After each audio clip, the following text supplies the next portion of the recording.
Okay, we should be back live. Yeah, it's the art of really. No, it's the old Kenny Rogers, gamblers, know when to hold 'em, when to fold 'em kind of thing.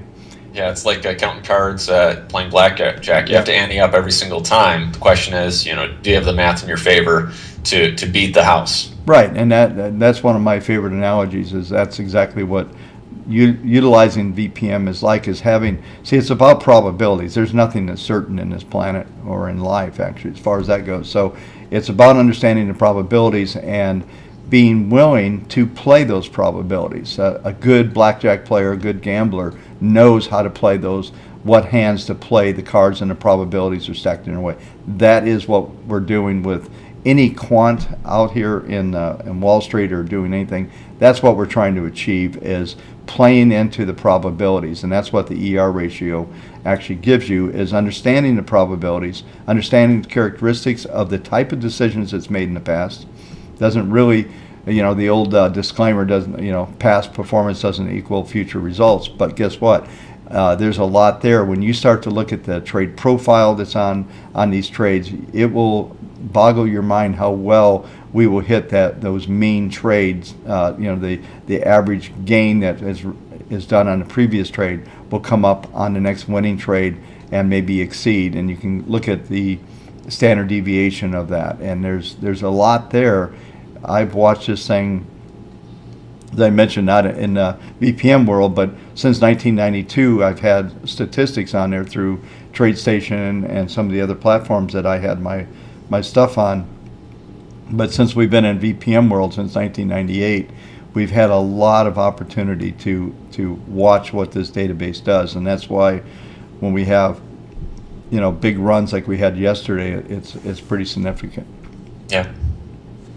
So just going through some of these stats now that we've discussed the ER ratio, the way to find out the components of the ER ratio is going to be under the model statistics overview section, which you'll see right here on the right hand side of the page. So first off, you see the net profit percentage. This is just a cumulative total of all the profits that we've made on the security. There's the ER ratio, in this case on Apple, 155. The way that we're getting this is we're taking a look at the percent winners down here at 58.974. We're multiplying that by that win-to-loss ratio, so that 2.644. So 58.974 times 2.644 gives us 155,933. So that's the math behind the ER ratio. It's not this mystical number in the system. It's actually really easy to find out. So one of the things to just keep in mind is, if you see some of these maybe like a biotech company that turned from a penny stock into a full-fledged company, you may see that it has a low percent winners, but maybe it had one good trade back in the 90s. So that's just one thing to keep in mind, is that you can see at times that maybe a stock will have a higher or an exceptionally high ER ratio. It's because it had that one or two trades that just blew it off the charts, but hasn't necessarily really done it since then. As Bob is doing right now, you could pull up that full trade log just by clicking on the view full trade log just below this table, and you could actually see every single trade that we've had within the system as far back as we've been monitoring the data. Yeah, and that's important. As I brought up the screen, you can see every trade, and we've talked about this as well in the past. We were going through some things where, consecutive winners and losers. Here's very seldom are there four losers in a row. Here's a three on this, and then look at this. We get three losers, then we make 265%. What is this we're looking at? This is Apple. Oh, it is Apple. Okay. Yeah, and this was a really not good company in 1980. Okay, yeah. There was not anything good about it. Although I will be the first to admit that I had an Apple II with a color monitor, by the way, in 1980. That was pretty, and a printer, and it had a word processor on it. So that was pretty amazing. I can guarantee you. I had VisiCalc and I had a word processor on my desk as a rep. Everybody just looked at me like, why is he doing that? And so that was my groundbreaking structure. That was literally 1980. I was in Walnut Creek, California at Shearson American Express, which became Smith Barney, which is JP Morgan or whatever they are now. Yeah, it's funny. You think about printers, the dot matrix printers back in the day. I mean, that's a whole sound that and the dial-up modem that my kids just don't even know, and it's what I grew up with. So. Well, I can tell you, I had a old piece of software called CompuTrack, and I had an Epson 1000, and I would stack the paper just right, and that thing would run. I would start it when I left my office after the markets closed at 5 o'clock at night. That thing would print all night. That whole bit. Sorry for the sound effects, but it would print all night, and then we'd end up with I'd have a stack of paper like this thick, like 3.5 inches thick of the paper, and it would fold up. Every once in a while, something would jam up. I'd come in, the run was jammed in the middle of the night. But that was all my research the next morning. So I'd go through, and I would go through every chart I had daily, weekly, monthly, printed every night. And I spent and those printers wouldn't break. Other than a paper jam, that was it. Nothing broke back in those days. Now everything breaks, I guess. It's planned obsolescence anyway. So. Well, it's all that precision engineering. That's it's easy what it to break. But yeah, so the transparency is here, and it's always important to look at that. And I've talked about for years, maybe one day we'll get it. We've got a lot of different data. It'd be nice to know that, hey, we've had 2 or 3 loses in a row and have a probability factor that this trade's going to be better. Maybe we'll figure that out. We're going to have to do some statistic stuff. Mitch has been, we've built quite a background database on VPM to help us understand a lot of that stuff. So, we're just, anyway. So again, here's the data right here. We'll just quickly breeze over the rest of the stats here. So again, total trades. So you see we've had 39 round trips. So 39 buys, 39 sells on Apple. Of those 39, 23 have been winners, which gives us that 58.974%. The average winning percent in this case is 47.585, and so on as the list goes on. And this is all based upon this trade log right here. Now, on occasion, we get asked, with ETFs or mutual funds, let's say they have a short-term redemption fee, and an advisor asks, what are the odds that I would actually bump up against this? So because it gets asked frequent enough, I should say, what I just want to show you what you could do is a little trick. You could actually copy this entire trade log right off this pop-up. And Bob, can you go ahead and pull up Excel for me? I know I'm sort of throwing this on you on the fly. That's all right. I can handle it. All right. If I can find Excel. Here it is. There we go. So what you can do is you can take this data table and you can just drop it in Excel. So in this case, I'm going to go ahead and paste it. I'm going to do the match destination formatting. What that does is that removes any additional HTML stuff that we have on there, like the arrows and so on that comes around with it. But now that it's in this table right here, what we actually could do is we could do a simple little formula, and we can say between each of these buy and sells, what was the length of time? And so what we could do is take the date that we sold out of it from the buy date. You can see how long we owned this security for this trade. And I'll just shift this down so it's lined up with the actual execution on it. And what this does is this tells you both in terms of when we sold out of it, how long we own the security, as well as the length of time between the trades. So as you see right here, if we did a little filter, and I know this is getting into the weeds for some of you folks, but it does come up on occasion. Definitely in the weeds for me. No, I'm joking. It does come up on occasion, so I'm just going to show you real quick. Those of you that are a little bit more savvy with Excel, just by doing a simple little formula, it just subtracts the 2 dates, the sell date from the buy date. What we could do is we could look at all the trades on the sell side, which shows us how long we own the security.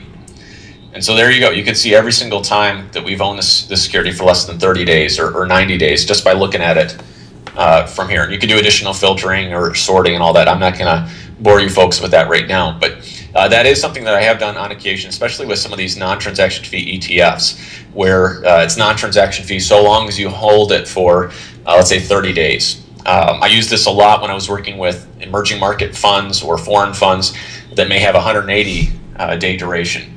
And I've never been opposed to paying those short-term redemption fees, but I like to go into a security knowing, at least historically, how many times would this have come up over the life of this ticker.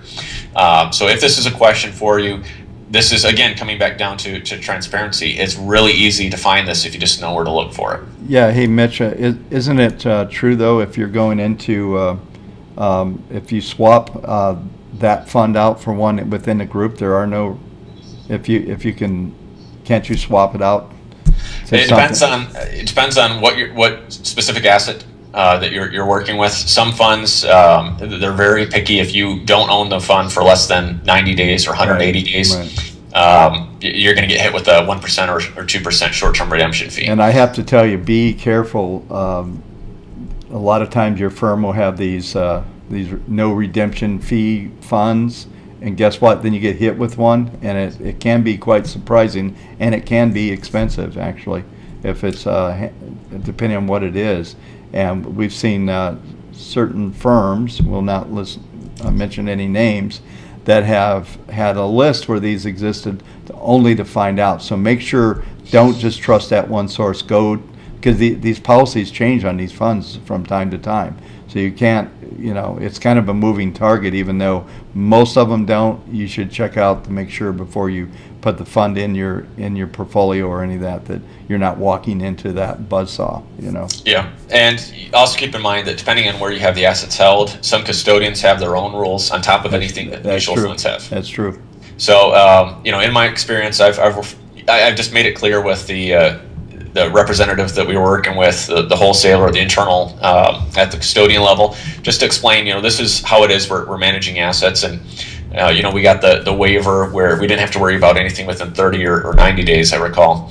And then at the fund level, I have had the joy of talking to a compliance department once in the case of a mutual fund company, where they were inquiring because of the shift in assets. But this was I think back in 2008 or so, where they saw a lot of liquidation and they were a little concerned about the outflows. And so in that case, I certainly was within all the rules that they had in place, but they wanted to make sure that they were doing their due diligence to just find out that it wasn't on a whim, if you will.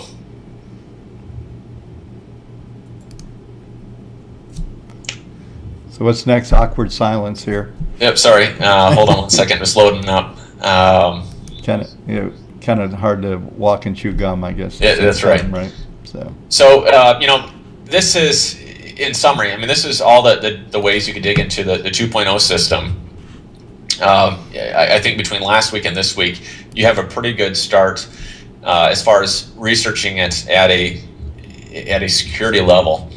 We've also talked about watch lists, and if we see up here next to that Q button where we pulled up the chart, there's the watch list button.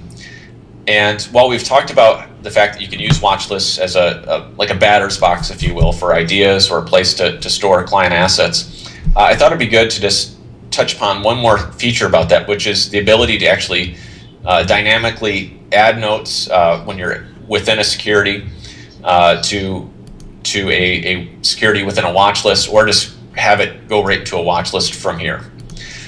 So here you see I clicked on the W button within Apple, and you see we have the ability to select the trade system on the left-hand side. In this case, I just have a data watch list in place. And it does come up optimized. It shows you the optimized value right there. Yep. So it's optimized weekly, but you can switch it to whatever. But in this case, let's say I have a client, Mr. Smith wants to sell Apple. What I can do within the context of Apple is I can add this ticker to the data watch list right on the fly. And you can see Apple was added to your watch list. So now next time I pull up my watch list, when I go to the data side of things, you'll see that Apple is on the watch list now, and I'll also have that note that I put in as a reminder. And by the way, you can have as many of these as you want. You can put them by customer name. You can put them by style. You can do all kinds of stuff here. Yep. So it's pretty common. If I had a client come in with pet stocks, those are the stocks that, let's say, they worked for forever at in my case, 3M or Medtronic, since we're up here in the Twin Cities of Minnesota. It was pretty common to have to want to keep track of those securities. And so if I knew that the client wanted to sell out at a certain price, a way that I could do this is by loading it up onto a watch list. I could put a note in place just like this, you know, Mr. Smith wants to sell Apple, and then we could put these low alerts or high alerts in place. So that way I get an email if we've exceeded or either of these levels on the low side or the high side. On 2.0, you're not going to get an email. Oh, you're not? Nope. I thought we could. I don't think we fixed that. I think there's an issue with the email, but it will light up in red. Okay. So you do have to. It's a quick click on these things, and you can actually go in and put in a. I guess you could put in everything in your watch list if you want, and have it in one giant one so you could see all these. But yeah, I don't think it emails. We'll have to test that. But I believe that it did once upon a time, believe it or not, in 1.4 VPM, but now in 2.0, it something happened to that functionality. So, but it does light up in red there. So, in Expert, it will email you. Yeah, and that's what I was going to say. I've been using watch lists these days almost exclusively within Portfolio Expert. So I forget what one system does versus the other at times. So I think now would be a good time, unless there's anything else you want to add about doing research within 2.0. I could give you guys a quick tour of Portfolio Expert, and we could start to talk about how to do some of this data mining within the system. Yeah, and I think you're going to come up short again, but that's okay. I think maybe just sticking with the introduction, and then on Thursday's meeting, we'll probably just dig from here on that. Sounds great. We ended up, as usual, spending a lot of time on some of this other stuff. The rabbit trails, if you will, but we've heard that that's some of the most desired content, so won't stem it too much. So first off, I guess we should talk about what Portfolio Expert is. Just like the 2.0 system, it's making use of our servers on our side. The difference between Portfolio Expert and 2.0 is that Portfolio Expert is a fat client that installs on your computer, whether that's a Linux-based or a Mac-based or a PC-based computer. You can install this onto your desktop. Yeah, so it's just like Excel. Yeah. Yeah. It's a real program that's downloadable, then it interacts with our cloud that we built. That's right. Yeah, I often describe it as, if you download an app onto your smart device, whether it's an iPhone or something, it takes advantage of the processing power in your machine, but all the data is still stored up in the cloud for the most part. So in this case, when you log in, typically you're going to get dropped in on this Portfolios tab. And we have these different perspectives, I believe they're called, each of these different tabs. So depending on what you want to look at, you can change the perspective of the system, whether you want to look at things in terms of portfolios or queries and so on. By clicking these different tabs, you see that this main window changes to display the relevant content. And all this is fully customizable. So if I'm looking at symbols, I could drag views around, as we call these little boxes, and display what's relevant, what's important for the symbol side of things versus portfolios. And one of the things I like is just grabbing like this expert chart, and I can double click it and it will go full screen, and you can do all kinds of stuff, copy it, put it into a PowerPoint or print it, but you double click the chart again, it takes you right back to where you were. It's one of the few things I know how to do. I needed to jump in and demonstrate that I actually knew